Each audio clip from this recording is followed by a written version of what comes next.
In the US, lockdowns are eased despite a record daily high of 40,000 new coronavirus cases. The country's top expert says it's a serious problem. If we don't extinguish the outbreak, sooner or later, even ones that are doing well are going to be vulnerable to the spread. In Yemen, the pandemic hits after years of civil war. The UN warns that children are most at risk. Police shoot dead an attacker after 6 people are stabbed at a hotel in Glasgow. Terror's ruled out as a motive. And how the pandemic's led to Asian Americans being harassed and targeted, and what's being said in response. After months of deadlock, Ireland will have a new government after the mainstream Fianna Fáil and Fine Gael parties agreed a coalition deal with the Green Party. The Irish Parliament will meet in Dublin on Saturday to elect the Fianna Fáil leader Michael Martin as Taoiseach. The deal excludes the resurgent Republican Party Sinn Féin from government. Pakistan will start criminal proceedings against 28 pilots accused of falsifying their flying credentials. The aviation minister said at least 9 had confessed to not having a valid flying licence. The action follows a Pakistan International Airlines crash that killed 97 people. Marine biologists say the continued use of fishing trawlers has led to record numbers of dead dolphins washing up on France's Atlantic coast. They're warning that the increase in deaths is so high, it's now threatening the survival of the local population.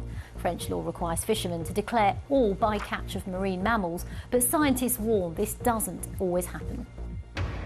The UN says millions more children in Yemen will suffer malnourishment unless it makes up a shortfall in aid caused by the COVID pandemic.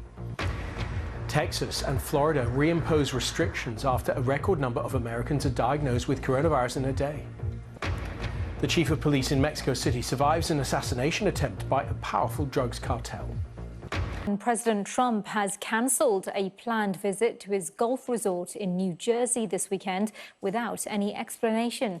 Trump visited Arizona on Tuesday, which is one of several states that have reported record rises in cases this week. The White House denied the change in plan was related to New Jersey's requirement that visitors from states with high infection rates quarantine for 14 days. Unilever has said it's to stop advertising on Facebook, Instagram and Twitter in the United States for the rest of the year. The company, which owns dozens of household brands, is following an advertising boycott, which is part of a Stop Hate for Profit campaign by civil rights campaigners in the wake of the killing of George Floyd. Campaigners have called for an investigation into the effect of tiny pieces of plastic after studies found them in fruit and vegetables. A study in the journal Environmental Research said that apples and carrots were the most contaminated and that estimated daily intakes of microplastics for adults and children were worrying, though lower than from drinking mineral water in plastic bottles.